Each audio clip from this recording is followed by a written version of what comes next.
예, 뭐 여러분 다 화면에서 보셨겠습니다만 벌써 1년 지났습니다. 작년에 의료사고로 사망한 가수 신해철 씨의 부인 윤원희 씨죠.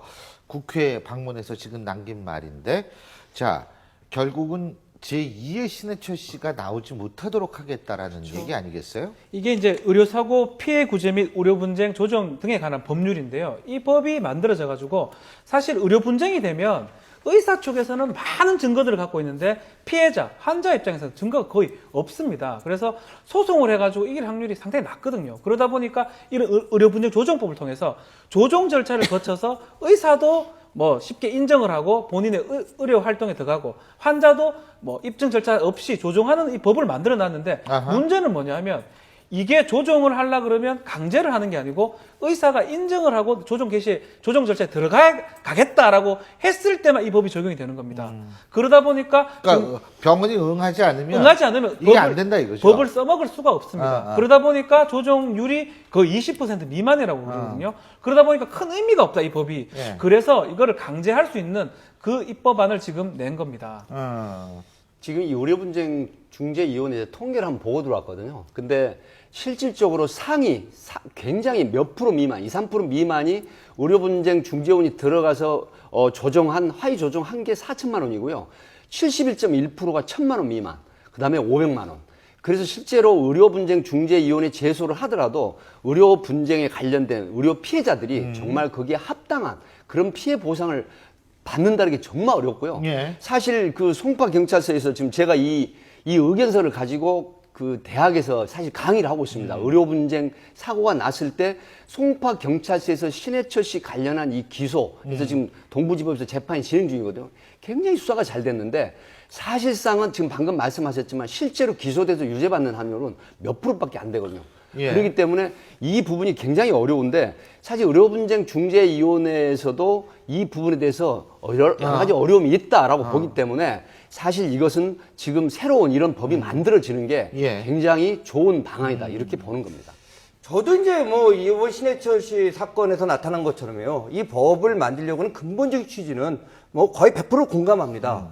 그런데 문제는 좋은 의도에서 만들었다는 법이 항상 좋은 결과를 낳는 것만은 아니라는 점입니다. 즉 악마는 디테일에 있다는 말이죠. 그러니까 이 근본적인 취지는 옳습니다. 그런데 지금 이런 문제가 생기는 이제 의사들의 또 항변들이 있거든요. 그럼 무슨 문제가 있냐면은 교통사고가 나면은 전부 이제 보험 처리를 하는데 지금 이거는 중재로 안 들어가는 이유가 뭐냐면은 의사들 같은 경우에 그러면 보험 처리가 안 됩니다. 그러니까 이제 의사들 같은 경우에 자기네들이 이렇게 숨기는 경향을 갖게 되고요.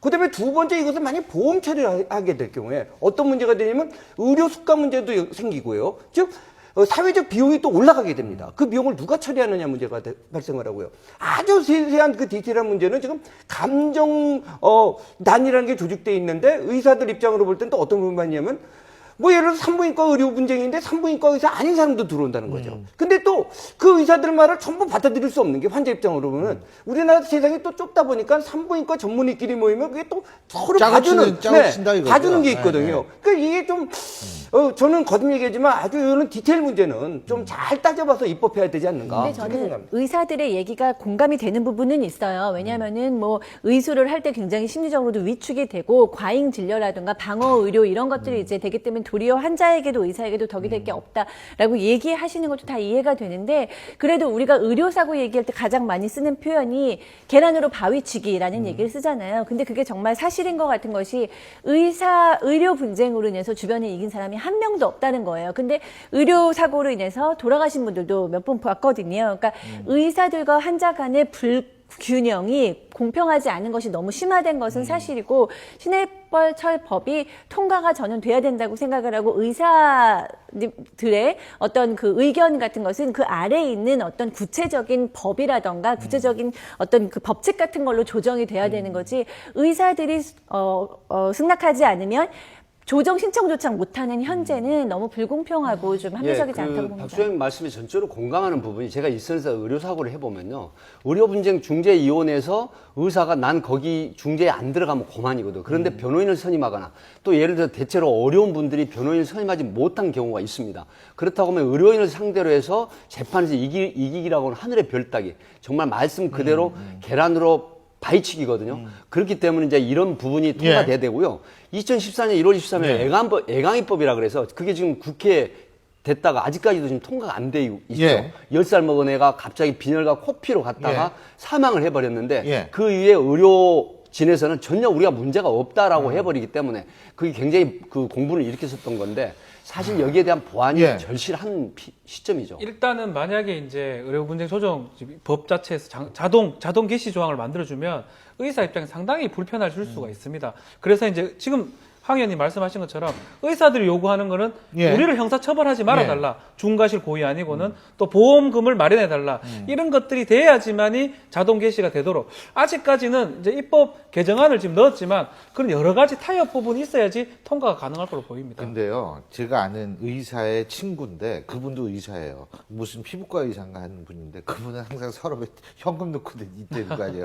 점 빼주고 잘못됐다고 온 경우가 하도 많아가지고. 그러니까 사실 의사의 입장에서 볼 때는 굉장히 황 의원님 말씀하신 그런 부분이 그렇죠. 걱정이 많이 되겠죠. 그러니까 이제 의사들의 주장은 뭐냐면 의사 다양합니다만은 그래도 의협이라는 이 주장하는 거는 뭐냐면 의료사고 구조공단 같은 걸 또 만들어야 된다는 겁니다. 그래서 사실은 이제 의사가 일부러 뭐 잘못했다면 그거는 뭐 형사법이고요. 예. 중과실은 처벌해야 되지만 또 예. 사소한 실수까지도 일일이 이렇게 하는 것보다는 그것은 교통사고 일어났을 때 보험이 처리하는 것처럼 예. 그런 구조를 만들 필요가 있다는 알겠습니다. 주장을 합니다. 지금 아까 법이 통과가 안 됐다고 말씀하셨는데요. 제가 볼 때는 그 법 올해 통과 못 합니다. 19대 국회는 끝났어요, 이제. 아니, 정신들이 모두 내년 총선에 가 있고 지금 선거구가 어떻게 되는지 뭐 거기에 다 정신 팔려 있거든요. 예? 예, 우리나라 정치인이 제가 항상 얘기하는 거지만 국회는 국회의원의 이익 집단이 아닌데 솔직히 이렇게 국민들이 보면 꼭 국회가 국회의원들의 이익 집단 같이 보이는 것도 사실이에요. 예, 참 열심히 하십니다.